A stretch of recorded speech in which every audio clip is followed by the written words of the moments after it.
अरे कॉकरोचों, तुम लोग यहाँ क्या कर रहे हो? तुम लोगों को तो जंतर मंतर में होना चाहिए। जंतर मंतर में तो हम कल थे, आज यहाँ हैं। थोड़ा वेट करोगे तो तुम्हारे घर में भी घुस जाएंगे। अरे उसकी मुझे कोई चिंता नहीं है, मैंने पेस्ट कंट्रोल करा रखा है। हम वो पेस्ट हैं जो कंट्रोल नहीं हो सकते। अरे भाई थोड़ी देर के लिए कंट्रोल में रहो, मुझे अपने जंतर मंतर जाना है, तब तक तुम यहीं रहो। मैं बस गया और आया।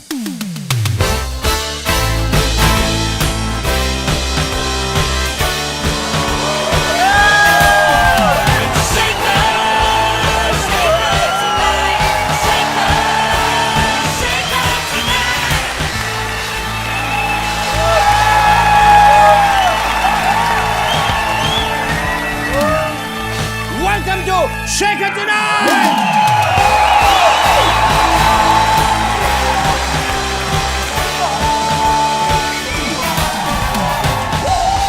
ये कॉकरोच भी अजीब प्राणी है, कहीं भी पहुंच जाता है।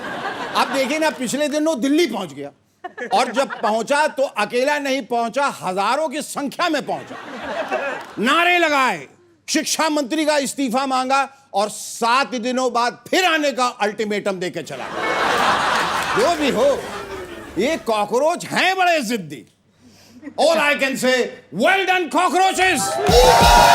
Well done! पर एक बात है, डोंट माइंड।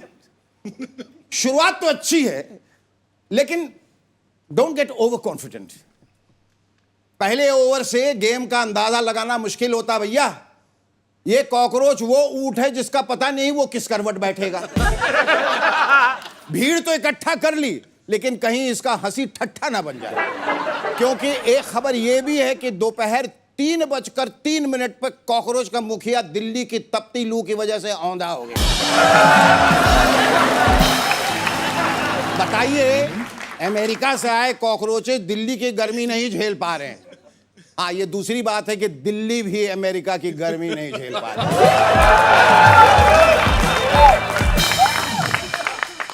मेरे प्रिय कॉकरोचों, उम्मीदें तो आपने जगा दी हैं।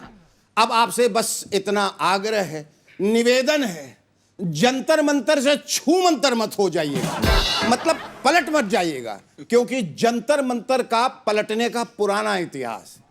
देखिए ना, केजरीवाल जी यहां से कह के गए कि राजनीति में नहीं जाऊंगा, फिर पलट गए। बोले सरकारी मकान नहीं लूंगा, नहीं नहीं नहीं, फिर पलट गए। बोले सरकारी गाड़ी नहीं लूंगा, फिर पलट गए। लेकिन कॉकरोचों, आप मत पलटिएगा, क्योंकि कॉकरोच अगर एक बार पलट गया तो फिर सीधा नहीं हो सकता जब तक किया ना जाए।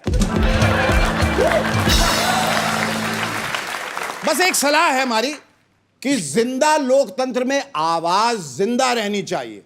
मानना है तो मानिए, वरना औंधे पड़े पड़े हाथ पैर मारते रहेंगे, फिर आपका झाड़ू भी कुछ नहीं कर पाएगा। Ladies and gentlemen, our guest on Shaker tonight is actor Manoj Bajpayee.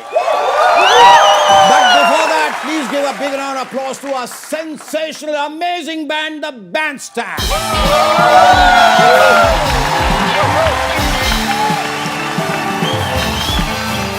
एक तरफ एक पार्टी खुद को देश समझ रही है और दूसरी तरफ विपक्ष का गठबंधन अपने आप को इंडिया समझ रहा है और देश के नागरिकों को कॉकरोच समझा जा रहा है। पिछले दिनों दिल्ली में इंडिया गठबंधन की मीटिंग हुई।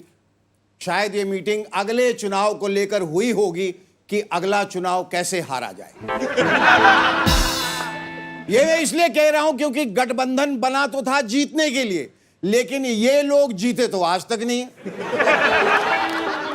ममता बनर्जी, तेजस्वी यादव, स्टालिन, शरद पवार, ये सब लोग बुरी तरह से अपना अपना चुनाव हार चुके हैं। अब इनके पास दिल्ली पहुंचने का और कोई जरिया तो था नहीं मीटिंग के सिवा। जीतने का हो ना हो, लेकिन मीटिंग करने का हक तो सबको है ना। उनका कहना है मीटिंग में हम सब साथ साथ हैं। भाई साहब, मीटिंग में साथ नहीं चाहिए होता, चुनाव में सबको साथ होना होता है। लेकिन चुनाव तो ममता और राहुल अलग अलग लड़ रहे थे, अब कह रहे हैं साथ साथ।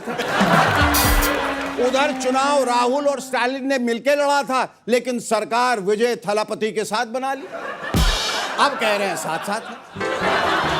ये कैसा साथ है? किसी से भी पूछिए आप किसकी तरफ है, तो वो उंगली इधर करके और मुंह उधर करके कहता है हम आपके साथ हैं। पीछे से आप वाले बोलते हैं हेलो सर, हम किसी के साथ नहीं। हो सकता है ये मीटिंग गम हल्का करने के लिए बुलाई गई हो, जहां पर सब हारे हुए लोग एक दूसरे को देखकर दिलासा दे सके और उन्हें लगे कि हारने वाले हम अकेले नहीं।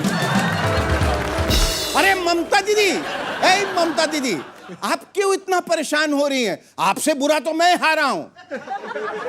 अरे तुम तो सिर्फ हारा है, हमारा तो पार्टी बर्बाद हो गया। आधा इधर आधा उधर, बाकी किधर अमित जानी ना सत्य।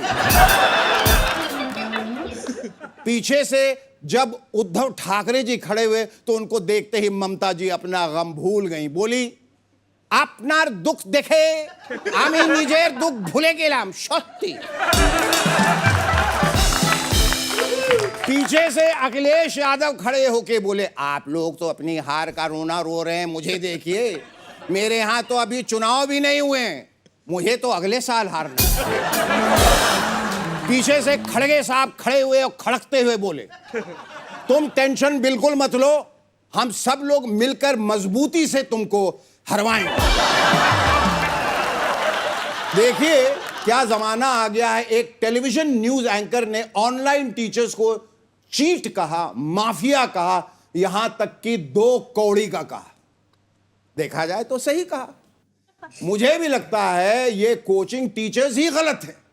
बताइए, बच्चों को पढ़ा पढ़ा कर बच्चों का भविष्य खराब कर रहे हैं, जबकि उनको पता होना चाहिए कि बिना पढ़े लिखे ही ऊंचे ऊंचे ओहदों पर पहुंचा जा सकता है, फिर भी पढ़ा रहे। हमारा इतना बड़ा देश, इतना बड़ा मंत्रालय और इतनी बड़ी शिक्षा व्यवस्था, लेकिन खामी कौन निकाल रहा है?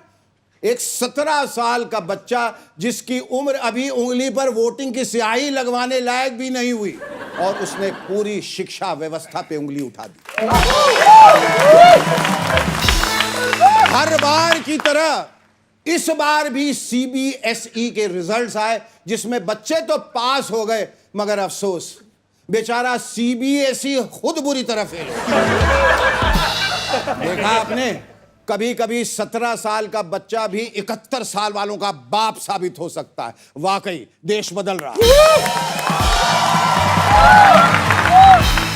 सुनने में यह भी आया है कि उसी 17 साल के बच्चे ने सीबीएसई की ऑन स्क्रीन मार्किंग यानी ओएसएम प्रणाली को चुनौती देकर उसे एक्सपोज कर दिया और सीबीएसई के 2 अधिकारियों की नौकरी खा गया। हालांकि सरकार ने बेरोजगारी न बढ़े इसका ध्यान रखते हुए उन्हें नौकरी से तो नहीं निकाला, अलबत्ता उनका कृषि विभाग में ट्रांसफर कर दिया। ठीक ही है, कृषि विभाग में भुट्टा और गन्ना, उन अधिकारियों का क्या विभाग है?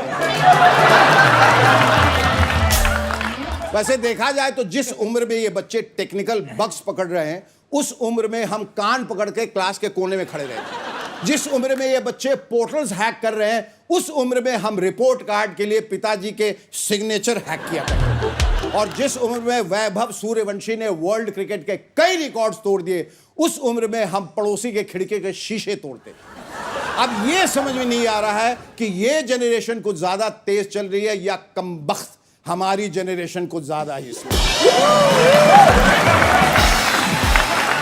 यूपी के शिक्षा मंत्री को रेन रेन गो अवे, ये बारिश भगाने वाली कविता भारतीय संस्कृति के खिलाफ लगती है। लगनी भी चाहिए, क्योंकि बारिश होगी तभी तो हमें स्कूलों की टपकती छतें दिखेंगी, और बारिश होगी तभी तो पता चलेगा कि हमारे यहां पानी से ज्यादा व्यवस्था भर भरा के गिरती है।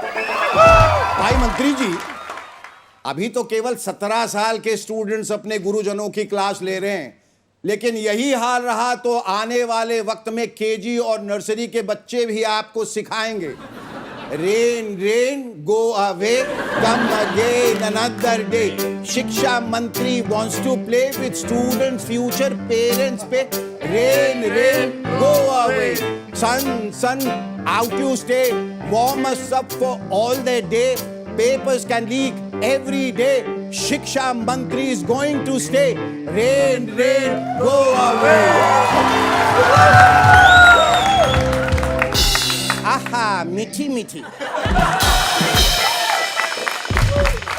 उधर पिछले दिनों बिहार के शिक्षा मंत्री ने अपने आप को स्वास्थ्य मंत्री कह डाला।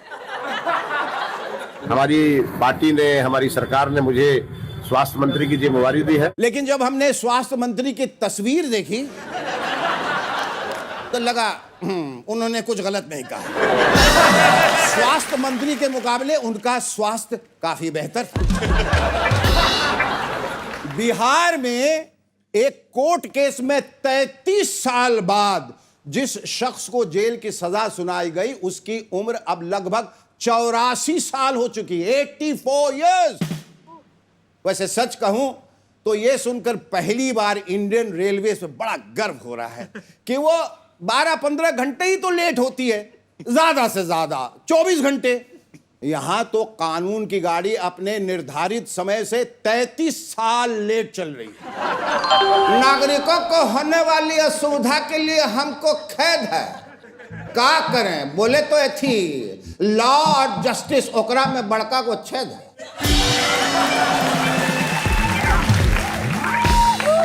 हाल ही में महाराष्ट्र के लाड़की बहन योजना में पता चला कि उन लाभार्थियों में से 14,000 लाभार्थी पुरुष थे।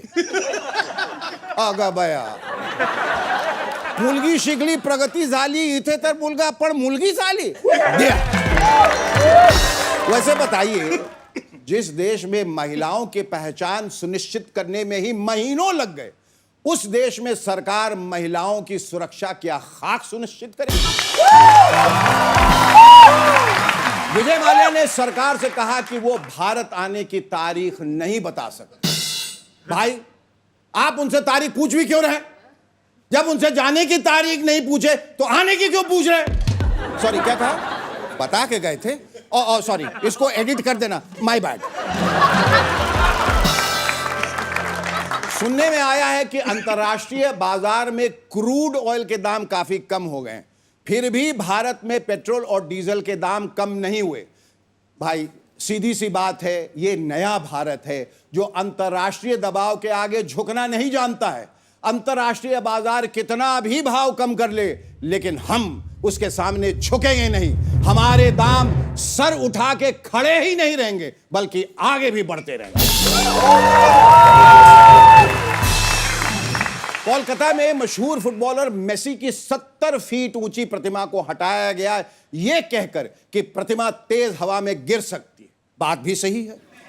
अभी गत 4 मई को ही तो एक तेज हवा आई थी जिसमें एक भारी भरकम प्रतिमा गिर गई। प्रतिमा छोड़िए, पूरी सरकार गिर गई। And that was pretty messy. कुछ दिनों पहले अरविंद केजरीवाल जी ने कहा था कि बांग्लादेश और नेपाल की तरह ही भारत के युवाओं को सड़क पर उतरना चाहिए। आप भी कमाल करते हैं सर जी। जब खुद युवा थे तो एक बुजुर्ग को सड़क पे उतार दिया था, अब खुद बुजुर्ग हैं तो युवाओं को उतारना चाह रहे हैं। आपके कहने पे क्रांतिकारी सड़क पे उतर आए थे, लेकिन बाद में आप उसी सड़क से शीश महल की तरफ निकल गए और बेचारे क्रांतिकारी अपने। एक खबर के अनुसार सरकार अब कागज की जगह प्लास्टिक के करेंसी नोट्स छपवाएगी। मेरे पास एक बेहतर सुझाव है, जस्ट हियर मी आउट। इसे मेटल का बना दीजिए ताकि जब भी रुपया गिरे तो टंग, कम से कम पता चले कि रुपया गिरा है। You will immediately get a notification. SEBI ने गोल्ड कारोबारी राजेश मेहता की कंपनी में 15 लाख करोड़ की हेराफेरी पकड़ी है। अब इसकी जांच चल रही है। जांच 15 लाख करोड़ की। अरे भैया, जब आज तक 15 लाख का पता नहीं चला तो 15 लाख करोड़ का पता तो शायद अगले जन्म में ही चलेगा। Our guest on Shake It Tonight is an extremely talented and versatile actor from Bihar. Brilliance being his second name. Someone who guarantees extraordinary and tour de force performance in every film he does. Ladies and gentlemen, please welcome Manoj Bajpayee.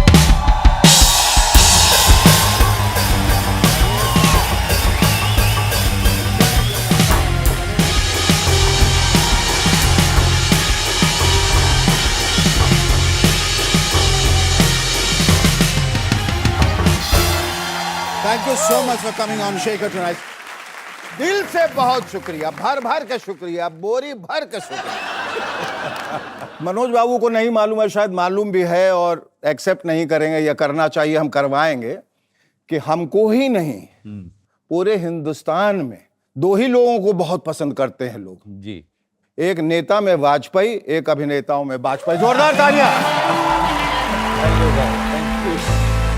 Vajpayee ji की ही कविता से शुरुआत करते हैं जी। उन्होंने कहा कि टूटे हुए सपनों की सुने कौन सिसकी, अंतर को चीर व्यथा पलकों पे ठिठकी, हार नहीं मानूंगा रार नहीं ठानूंगा, काल के कपाल पर लिखता मिटाता हूं, गीत नया गाता हूं। आप मानते हैं इस बात को? ये लाइन जो है कहीं ना कहीं उन सब के लिए बड़े सही है जो छोटे शहर से आते हैं, गांव से आते हैं। तो ये बेसिकली स्टबर्ननेस है हाँ। अपने ड्रीम को लेकर के, और जो कि होनी भी चाहिए, क्योंकि उसके अलावा कोई चारा नहीं है। There is only one way to go, is moving forward. या फिर वही कि क्या हार में क्या जीत में, किंचित नहीं भयभीत में, संघर्ष पथ पे जो मिले ये भी सही वो भी सही। जी।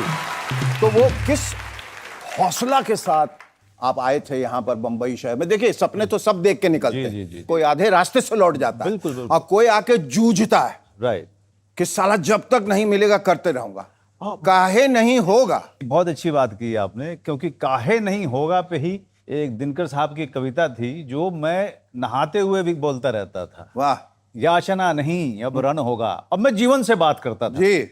याचना नहीं अब रण होगा, जीवन जाए या मरण होगा। या तो भाई जीतेंगे यहाँ पर या यहीं पे खप जाएंगे। हाँ। Because when you know that you will die if you don't act. Correct. लोग बहुत बार पूछते हैं कि भाई आप एक्टिंग क्यों करना चाहते थे। हाँ I have realised it much early in my life हाँ। कि मैं मर जाऊंगा अगर मैं एक्टिंग नहीं करूंगा तो। I'll ये जज्बा कहाँ से कब पैदा हुआ, कब ये- सोचे कि मतलब ये जी। सिनेमा देख जी, देख जी। के इधर सिनेमा उधर। जब देखिए हर किसी की जो शुरुआत होती है कमर्शियल फिल्में देख के होती है। हाँ। और हम लोगों के समय में शत्रु साहब और बिल्कुल, बिल्कुल। अमित जी, ये लोग इन लोगों का झंडा लहरा रहा अरे था उस समय में। ओह ऐसा वैसा। हाँ, कैसा था? मतलब शत्रु साहब का हमको याद है, हम इतना खुश होते थे। पटना में पहली बार उनकी फिल्म आई थी साजन, उसमें बड़ा छोटा सा बोलता बहुत ही एकदम, छोटी, जी। बड़े बड़े पोस्टर में लिखा हुआ था मनोज कुमार, आशा पारेख, शत्रुघ्न सिन्हा ब्रैकेट में पटना। हम लोगों का तो गर्व से सीना इतना उड़ा के देखे हमारे शहर के शत्रु साहब गए। तो व्हाट हैपेंस कि जब मैं घर से निकला तो जो पड़ाव था वो दिल्ली यूनिवर्सिटी में जाने का, बस वो बहाना था। हाँ बेसिकली अपने बाप को मैंने कहा था कि बिल्कुल बिल्कुल बिल्कुल आदमी। हाँ कि मैं यूपीएससी करना चाहता हूँ, मैं डीएम और एसपी बनूंगा। हाँ। तो उनको बेवकूफ बना देखिए देखिए ये बेवकूफ बनाने में हम सब इसी में शामिल है। यही कहते हैं हमको आईएएस ऑफिसर बनना, यूपीएससी में जाना है। ये जो लालसा है कि हमको बड़े पर्दे पर दिखना है, वो इस वजह से ज्यादा कि वो जज्बा अंदर है, या इस वजह से कि मुझे ये सराहना भी चाहिए? पहले तो ये होता है कि यार जो मैं देख रहा हूँ सामने, हाँ मुझे यही चाहिए। हाँ। क्योंकि मैं वो फिल्म जो है खत्म नहीं होनी चाहिए। मैं इस फिल्म को देखते रहना चाहता हूँ। तो फिल्म की शुरुआत में रील आता था। 16 रील, 18 रील तो पगला जाते थे। 18 बाप रे, 19 रील किस में था। रील? मेरा नाम जोकर में 2-2 इंटरवल। तो वाह, बैठे- पैसा सद गली बाबू। तो मतलब आप उतनी देर तक पर्दे पे वो मैजिक देखेंगे। And then you wanted to be part of that magic. वाह वाह। So it was madness. I was completely what do you call enamored and लेकिन वो जुनून छा जाता है, हाँ। जुनून पगला जाता है, इसको एकदम बिहार में कहते हैं पूरा पगला गया। बिल्कुल है ना? और वो जब मेरे क्लास में एलोक्यूशन कॉन्टेस्ट बहुत बड़ा हाँ, होता है, बहुत- बहुत ही बड़ा बहुत- होता है, बहुत- बहुत बहुत बड़ा बड़ा होता है हाँ। बिहार में। तो उसमें हमारे इस क्लास को रिप्रेजेंट करने के लिए हमारे एक टीचर थे गंगा सागर साहब। तो उन्होंने कहा कि पता नहीं क्यों उनको सूझा कि मनोज इस बार जो है हमारे क्लास को रिप्रेजेंट करेगा। अच्छा। तो हरिवंश राय बच्चन जी की जो बीत गई सो बात गई, वो चुनाव उन्होंने ही किया, मुझे दिया, और रोज मेरी वो प्रैक्टिस कराते थे। तो दो चीजें हुई इससे शेखर भाई। एक तो मुझे मौका लग रहा था कि मैं मंच पे जाऊंगा और रिसाइट करूंगा। दूसरा ये था कि मुझे कि मेरी एक्टिंग की जर्नी शुरू हो रही है यहाँ से। So I was very excited. When I was coming down after recitation, और जो तालियां जिस तरह से बजी थी, हो 5वीं क्लास में था अरे मैं। वाह। Till now I वो गूंज, remember, उसकी गूंज अभी तक होगी। अभी तक है, and I still remember that little small Manoj Bajpayee coming down the stairs. हाँ, और तालियां बज रही हैं, तालियां बज रही, लड़के चिल्ला रहे हैं और सारे के सारे टीचर्स खड़े हो गए हैं और वहां से शुरू होती है कुछ मेरी पंक्तियां याद है उस वक्त की? जी मतलब अमित जी सुनेंगे तो शायद डांटेंगे भी क्योंकि नहीं, डांटें जी, वो हाँ। कहते हैं कि तुम जो है ना भूल जाते हो, शब्दों का हेर फेर करते हो। ठीक है, वो तो आदमी जज्बात में बह जाता है। सुनाइए। तो जो बीत गई सो बात गई, जीवन में एक सितारा था, हाँ। माना वो बेहद प्यारा था, वो टूट गया सो टूट गया।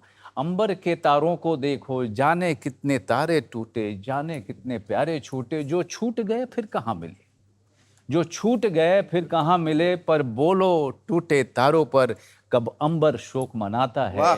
जो बीत गई सो बात गई। वाह।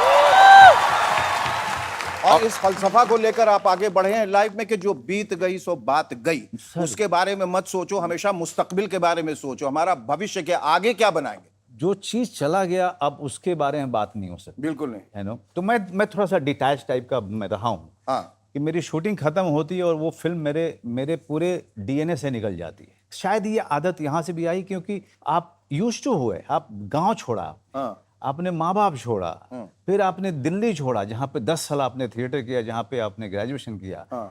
सो चीज़ें आप हमेशा मूव पर रहे and things were getting left behind. बिल्कुल यस, इसने उस जर्नी ने, उस एक्सपीरियंस ने मुझे बनाया, लेकिन इसके बाद अगर मुझे और निखरना है तो मुझे आगे बढ़ना होगा।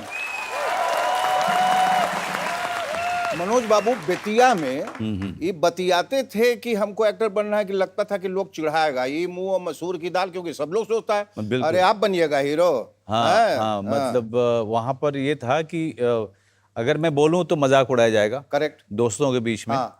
हाँ, अब अमिताभ बच्चन बनिए का देखिए अमिताभ बच्चन बनने ये जा रहे हैं। अमिताभ हाँ, बच्चन हाँ, बनेंगे। तो और दूसरा था कि मुझे माँ बाप या रिश्तेदार जो है कभी मुझे इस जर्नी पे जाने के लिए अलाउ ही नहीं करते, कभी नहीं। बाबूजी से बहुत डर? मतलब बाबूजी से उतना डर नहीं था जितनी मुझे मेरी माँ से डर था। मेरे बाबूजी बड़े जेंटल आदमी थे। हाँ। मेरी माँ जो थी हिटलर थी। तो वो मुझे बहुत डर लगता था कि ये लोग जाने नहीं देंगे। और मैं घर का बड़ा लड़का था। हाँ। तो आप घर का बड़ा लड़का मतलब कि जिम्मेदारी आपको निभानी है। बिल्कुल। तो मुझे डर था कि ये जिम्मेदारी मेरे ऊपर नहीं आ जाए। हाँ। मुझे लगा कि सही होगा ये कि मैं यहाँ से इनको बिना बताए हुए तो विदाउट टिकट। मैंने तो अपना रविंदर चौधरी, एक मरवाड़ी दोस्त था मेरा, बचपन से पढ़ा था। हाँ।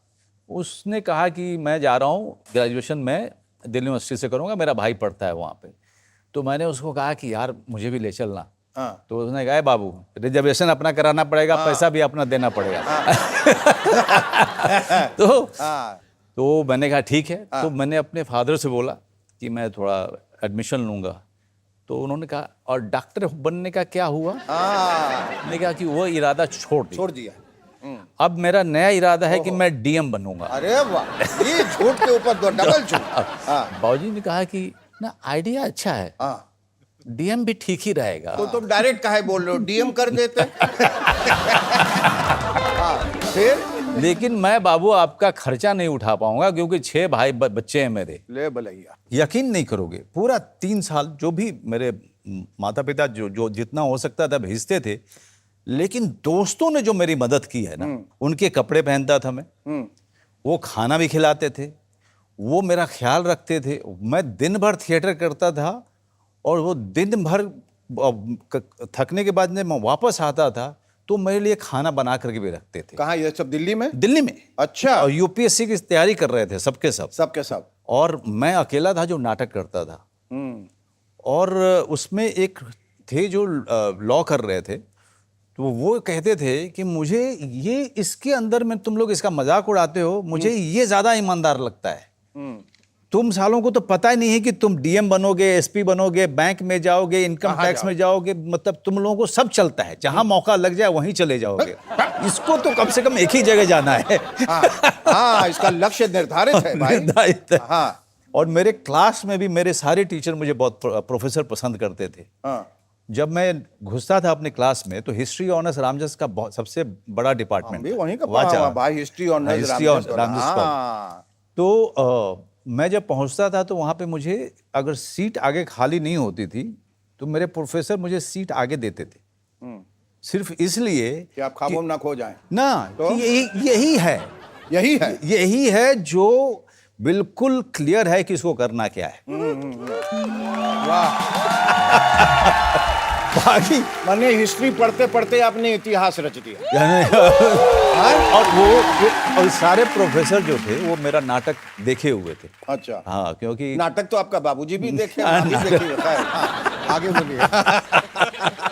बाबूजी उतरे शुरुआती दौर में बहुत डरे हुए थे कि क्या होगा इसका पता नहीं। अच्छा, ये सोच के आए थे कि हीरो बनना है कि काम चाहिए? जब आप स्ट्रगल कर रहे होते हो ना तो सरवाइव करना सबसे बड़ा मुद्दा होता है। हाँ। तो उस समय ये था कि कुछ भी काम मिल जाए, कुछ भी काम मिल जाए। मुझे सरवाइव करना है। लेकिन जिस दिन मेरे हाथ में थोड़ी पावर आई ना, ये पावर तो आपको सक्सेस से आती है। तो मान सिंह से मान बढ़ा, थोड़ा नहीं, अभिमान बढ़ा या गुमान बढ़ा? क्या मान सिंह से अभिमान बढ़ा, अभिमान बढ़ा। लेकिन मान नहीं बढ़ा, क्योंकि वो एक साइलेंट रोल था मान सिंह का पूरी बैंडिट क्वीन में। सारे बैंडिट क्वीन के एक्टर्स बिजी हो गए सिवाय मेरे। ओहो। मेरे पास काम ही नहीं था। तो मैं सौरभ शुक्ला के का हाथ पकड़ के उसके साथ उसके सेट पे जाता था, तो वो मुझे किसी डायरेक्टर से मिलाता था। आशीष विद्यार्थी मेरा दोस्त था, वो अपने किसी डायरेक्टर से मिलाता था। ऐसा करते करते छोटे छोटे 2 एपिसोड 3 एपिसोड, फिर स्वाभिमान एक सीरियल था, उसमें वही देखिए, मान से स्वाभिमान पे आ गए। मान से स्वाभिमान हाँ, वाह जी। तो वहां तक जिंदगी 5 साल 5 साल जी कुंठित हुए।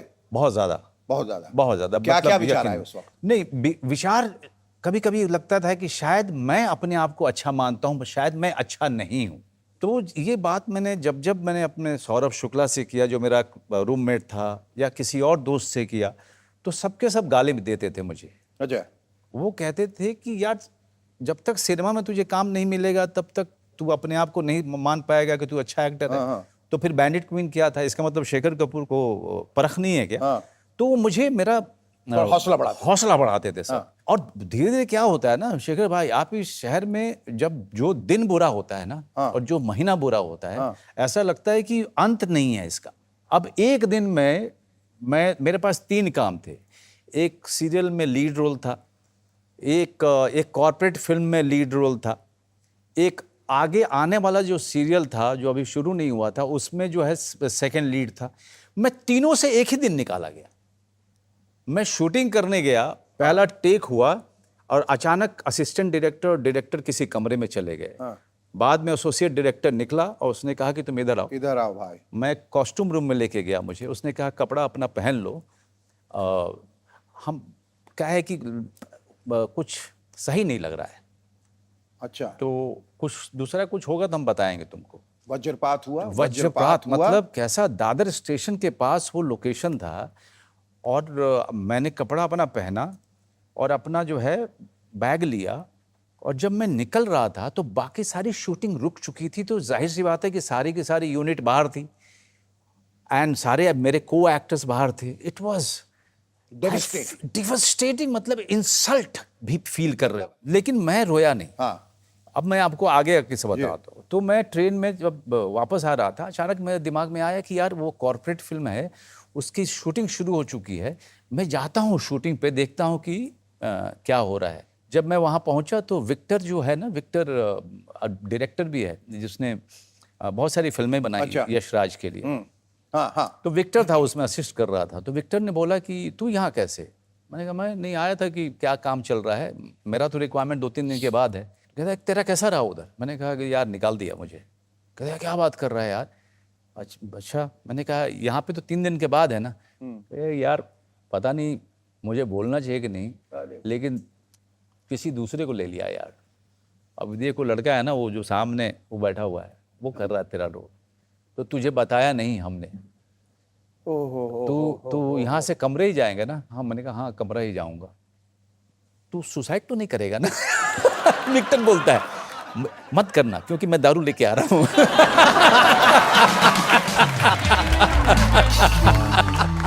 ये तो 2 हुआ। तो he made it all very light. वहां से निकला मैं तो कहाँ से निकले जी, और डीएन नगर का चाली था, नीचे पीसीओ वाला था। तो मैंने सोचा कि जरा मैं बात कर लेता हूँ, जो तीसरा वाला जो होने वाला है सीरियल उसके लिए मैंने फोन किया।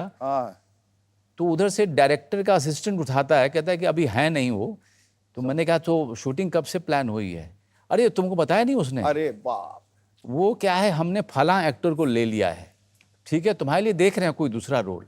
तो 3 काम से एक सेकंड, हाँ। हमको इस बात पे गले मिलिए पहले। आपने मतलब इस कहने का मतलब मैं समझ सकता हूँ कि क्या गुजरी होगी आपके उस वक्त में। जी जी, मैं समझ सकता हूँ। और आप भले ही मुस्कुराते हुए कि ये वाकयात जो है आप हमें बता रहे हैं, तो पर उस समय वाकई ऐसा है कि मैं खुदकुशी कर लूं, खत्म हो जाऊं, बिल्कुल कट जाऊं, बिल्कुल, क्या मुंह लेके जाऊंगा बाबूजी के पास? नहीं नहीं, तो मुझे पता नहीं क्यों उस समय तक मुझे इस बात का एहसास हो गया था कि मुझे एक काम चाहिए, हाँ, and these people are going to regret it.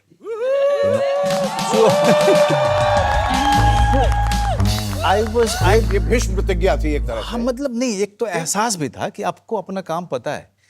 मैं 10 साल थिएटर करके आया था सर, हाँ हाँ हाँ। तो आई न्यू माई जॉब। पर ये भी सही है कि उस थिएटर में जाने से पहले 3 बार आपको नकारा गया था। कहाँ से नकारा गया जी, भाई? कैसे कहाँ? संभाला? जोरदार तालियां मनोज बाबू के लिए। और वही शख्स जो बच्चन साहब को देखा करता था, जो दिलीप साहब के डायलॉग सुना करता था, दोहराया करता था, अक्स में जी, उनके सामने खड़ा। जी बिल्कुल। How was the feeling? Wow, मतलब मैं बता नहीं सकता हूँ। That moment when you saw Amitabh Bachchan और आप आमने सामने खड़े हैं, जी। कैमरा ऑन होने वाला, व्हाट वाज द फीलिंग? मैं कई बार बोलता नहीं हूँ क्योंकि लोगों को लगेगा कि बड़ा फ्लैम्बेंट हो जाएगा। नहीं वही आज मैंने चूंकि मैं एक एक्टर में बड़ा काम करता हूँ, वो रिहर्सल वगैरह के लिए लाइटिंग वाइटिंग चल रही थी, तो उन्होंने कहा कि एक बार आप लोग आके खड़े हो जाइए। हाँ। तो मैं जब खड़ा हुआ ना, उनकी तरफ देखा तो एक अंदर में एक बात आई, मनोज आज तुम्हारा इम्तिहान है। It was all worth it. अच्छा बोला। मैं वहाँ से निकला और राकेश मेहरा थे डायरेक्टर, तो उन्होंने कहा कि मनोज आप कुछ देर के लिए बैठ जाइए। अमित जी चले गए अपने कुर्सी पे, एक अकेले वो, हम लोग अपना वो लाइंस कर रहे थे, मैं अपना गया, कैमरामैन किरण देवहंस था, उसने कहा तो उसने कहा कि मनोज नर्वस मत हो ना। तो मैंने कहा मैं नर्वस क्यों होऊंगा? मैंने कहा if I get nervous in front of him that will not be a compliment to him, I have to be good. Yes I have to be, बिल्कुल। अब जब आप आईना देखते हैं, आपका अक्स आपको क्या कहता है? Is he very happy with you? Is he proud ठीक ऑफ है यू? बानी। ठीक है बानी। नहीं याद देखिए, वो फ्लैम्बॉयंट सडनली चला गया। ठीक है बानी नहीं, आपको ये मालूम है जो आपने हासिल किया है वो बड़े बड़े हासिल नहीं कर पाए। कितना? 1 national award, 4 Filmfare award, 2 Asia Pacific screen awards और Padma Shri and over 70 films and still going strong. ये बताइए कि Man Singh, Bhiku Mhatre and your journey to family man, जी बड़ी खूबसूरत जर्नी। भीकू मात्रे का वो जो सीन जब वो डांस करता है पागलों के जैसा, जी, वो किसकी सोच थी? मेरी सोच थी। आपकी सोच थी? जी, क्या बोला गया था? प्रॉम्प्ट क्या था? निर्देश क्या दिया गया? प्रॉम्प्ट में ऐसा हुआ था कि पहले अहमद खान आया था कोरियोग्राफ करने के लिए, करेक्ट, और हम सब आड़े टेढ़े दिखने वाले लोग हमने कभी 1 2 3 पर डांस ही नहीं किया था। नहीं किया। हाँ। उसका जो असिस्टेंट था उसने कहा कि चलिए आइए रिहर्सल करते हैं, तो उसने दिखाया कुछ। हाँ। और मेरा ना, मैं एकदम से सन्न रह गया। मैंने कहा कि भीकू मात्रे ऐसे कैसे नाचेगा? हाँ, ऑफ कोर्स। तो मैं रामू के पास गया, मैंने कहा रामू यार ये तो नहीं हो पाएगा sir, this is a very authentic realistic film, इसमें भीकू मात्रे 1 2 3 4 पे नाचता हुआ अच्छा नहीं लगेगा। तो रामू ने कहा कि okay Ahmed come here, I think he has a point. उसी समय अहमद ने अपना पूरा अप्रोच चेंज किया। वो एक सेगमेंट उठाते थे गाने का और कहते थे कि भाई तुम लोगों को जो करना है रिहर्सल में कर दो, ताकि मैं उसको कैप्चर कैसे करना है मैं करूंगा। That's how it was all shot. Kallu Mama भी गाना जो था आधा दिन में खत्म हो गया था सर, और सब बियर पी रहे थे और 6 घंटे के बाद सब पड़ती थी उस पर भाई, किस तरह से लोग रिएक्ट करते थे उसको। पहली दफा कोरियोग्राफ्ड सॉन्ग की जिनको आदत लगी हुई थी, उनको लगा ये दिल से मतलब हाथे से उखड़ के नाचा। जी जी जी बिल्कुल। सत्या का सबसे बड़ा कंट्रीब्यूशन ये रहा है कि it has changed the grammar of cinema, the approach towards acting. और मुझे लगता है कि जो हम लैक कर रहे थे प्रिय सत्या, सत्या ने उनको राह दिखाया, और जो कि राम गोपाल वर्मा का बिगेस्ट कंट्रीब्यूशन है टू इंडियन सिनेमा। क्या है कि जिंदगी में अचानक ऊंचाई आती है जी और फिर आदमी गिर भी जाता है कभी कभी। वो एक स्टेज आया, एक फेज आया जी जहां मनोज को लगा कि क्या हुआ भाई, जी, काम खत्म हो गया था। काम खत्म। आई स्टिल रिमेम्बर जब भी मैं किसी फंक्शन में जाता था, हाँ तो वहाँ पे कैमरे मारे होते थे ना, ये जो टीवी वालों के, most of the times they were not interested in capturing me. So आपको पता चलना शुरू हो जाता है कि okay, now things have changed. जी।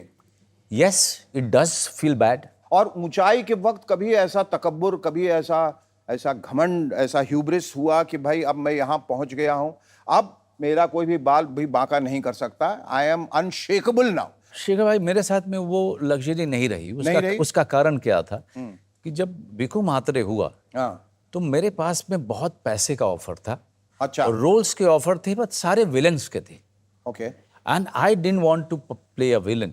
तो मैंने मना कर दिया।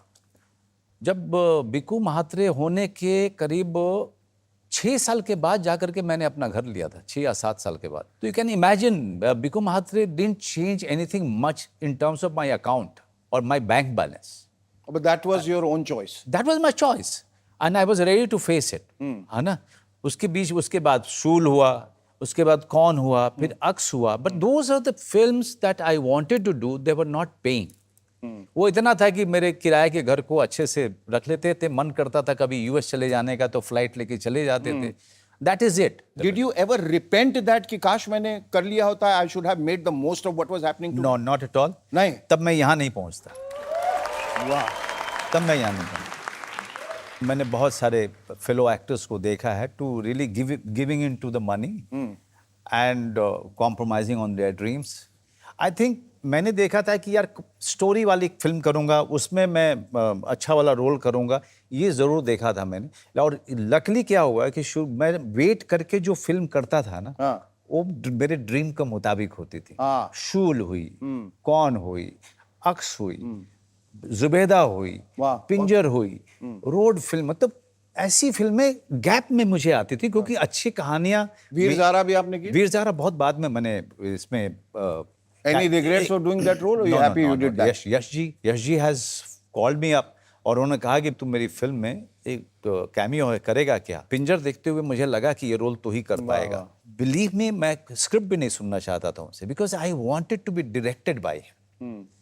तो मैंने कहा कि यश जी, आप बस बोलिए कब आना है, एक लाइन में कहानी बता दीजिए, कैरेक्टर बता दीजिए, मैं तैयारी करके आ जाऊंगा। उन्होंने कहा नहीं, तू पूरा सीन सुन ले। तो आदित्य चोपड़ा ने मुझे पूरा सुनाया। फिर मैंने कहा कि यश जी, अगली बार जब याद रखिएगा तो मुझे बड़ा रोल दीजिएगा। दिया उन्होंने? नहीं, तो उन्होंने साफ साफ बोला, बेटे मैं तेरे जैसे एक्टरों के लिए कहाँ फिल्म बनाता हूँ।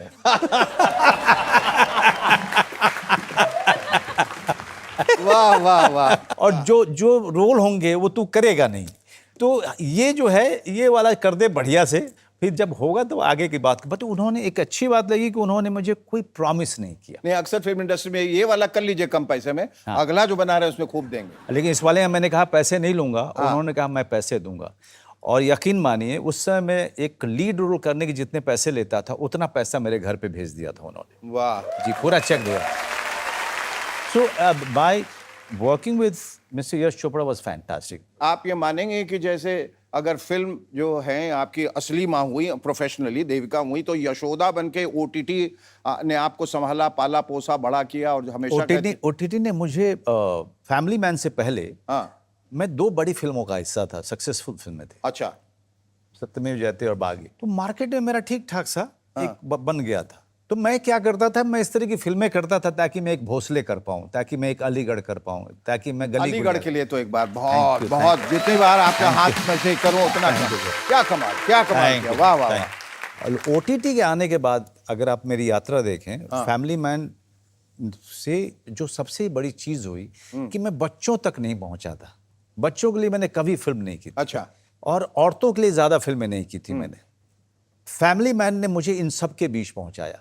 आज अगर मैं कहीं फ्लाइट लेने के एयरपोर्ट जाता हूं, इतने छोटे छोटे बच्चे आते हैं फोटो खींचने के लिए मेरे साथ, और फैमिली मैन के बाद उन्होंने जाके विजिट किया है मेरे बाकी काम को। सो ओटीटी ने मुझे स्पेस दिया मेरी तरीके की फिल्मों को। It reinvented you? It challenge me to go beyond my limit, चाहे वो आपको गुलमोहर हो, चाहे सिर्फ एक बंदा काफ़ी है हो, या फिर किलर सूप हो। मैंने इतना काम किया है इन 5-6 सालों में। सबसे ज़्यादा OTT को मैंने यूज़ किया है सर। बहुत दूर लिया भाई, हाँ, दूर लिया। दूर। और उसको लोग कहते थे कि यार भाई कब रुकोगे। हाँ। और मैं जानता था कि OTT फटीग आएगा। तो मैंने कहा जब तक आए उसके पहले दूल्हा तने, हाँ, देखला दूहे के बाद दूल्हा, ओकरा बाद ना, ओकरा बाद लाट पड़ी वही आसे। हाँ। तो मैंने बहुत अच्छा यूज किया। कभी जी। अपने आप को एकेडमी अवार्ड्स में ऑस्कर की स्पीच देते हुए विजुअलाइज किया है? हर एक्टर करता है सर। हर एक्टर करता है। मैं जब थिएटर करता था तो मेरे मन में सपना था कि नेशनल अवार्ड, एक बार नेशनल अवार्ड मिल जाए। हाँ। और भगवान की दया से 4 बार मिला। नेशनल अवार्ड 4 बार जी। और उसके ऊपर पद्मश्री। पद्मश्री जी। दोनों में से कौन सी बेटर फीलिंग थी या ज्यादा?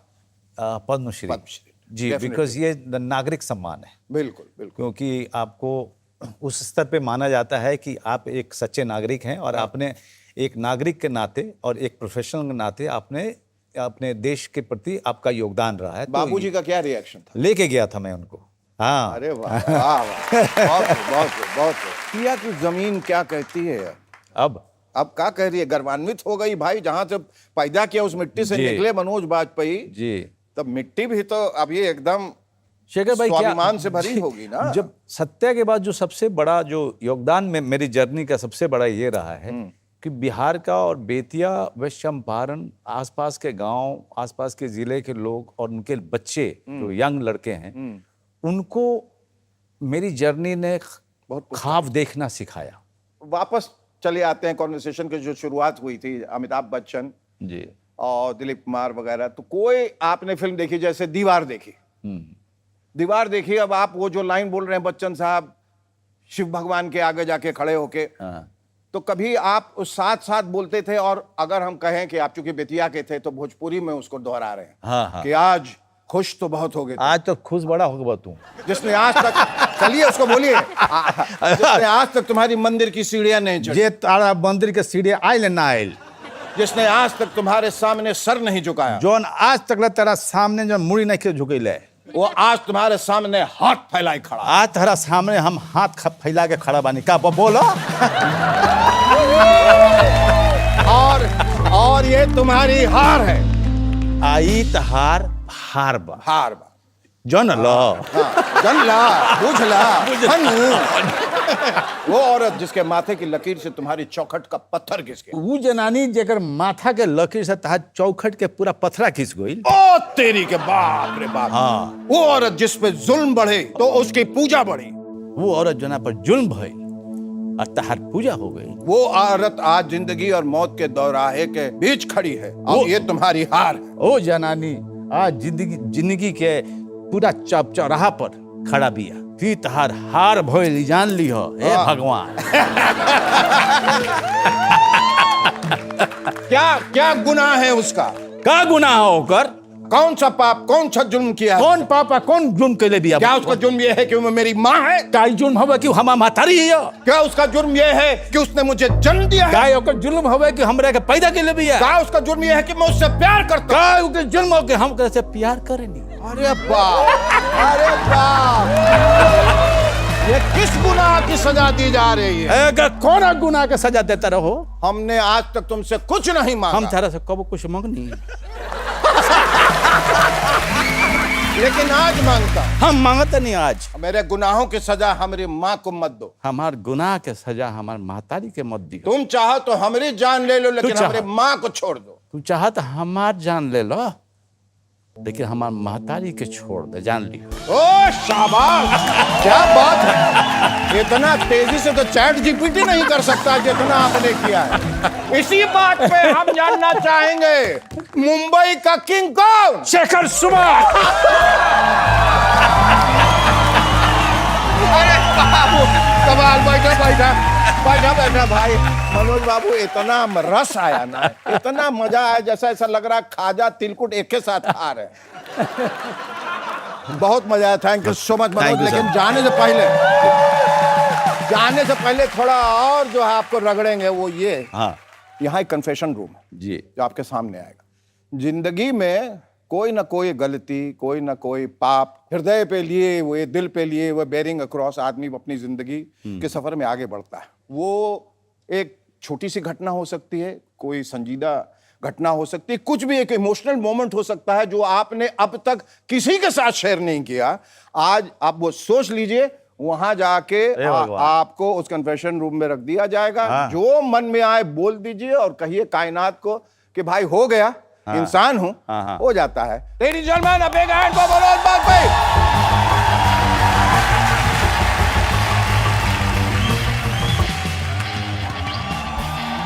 एक बार मैं सुबह से शाम तक शूटिंग कर रहा था। मुझे करीब 20 लाइन बोलने थे एक बार में, और वो एक सीरियल का सीन था। उसके कैमरामैन थे के महाजन जी, जो कि अपने समय के बहुत बड़े कैमरामैन। और रात को करीब 1 बजे मुझे बोला गया, उतने इंतज़ार के बाद, कि अब आपका शॉट है। तो मैं भन्नाया भी हुआ था, क्योंकि जितनी सारी चीज़ें मैंने जितने लाइन्स याद किए थे, अब वो याद नहीं आ रहे थे, क्योंकि रात को 1 बज चुके थे। जब भी कैमरा शुरू हो, 5 लाइन के बाद, कभी 7 लाइन के बाद, कभी 8 लाइन के बाद, मैं लाइनें भूल जाया करता था। अचानक से के महाजन जी चीखे और उन्होंने कहा कि कौन से एक्टर को लेके आ गए हो, लेके जाओ, इसको लाइन याद कराओ। जब वो मुझ पर चीखे तो मैं भी चीख पड़ा उन पे। उधर से फिर वो चीखे, मैं उनके ऊपर चीखता रहा, और मैं भूल चुका था कि एक सीनियर आदमी, एक बुजुर्ग कैमरामैन, मैंने सबके सामने उनको इंसल्ट किया। इस बात की ग्लानि मुझे हमेशा रही, और जब तक मैंने सोचा कि मैं उनसे मिलूंगा और कभी मिल करके बात करते हुए उनसे मैं क्षमा मांगूंगा, तब तक वो गुजर गए।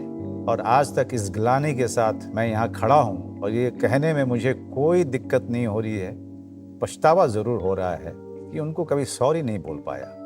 के sir, wherever you are, please forgive me if you can. Thank you. वाह, क्या बहुत कहाँ लिख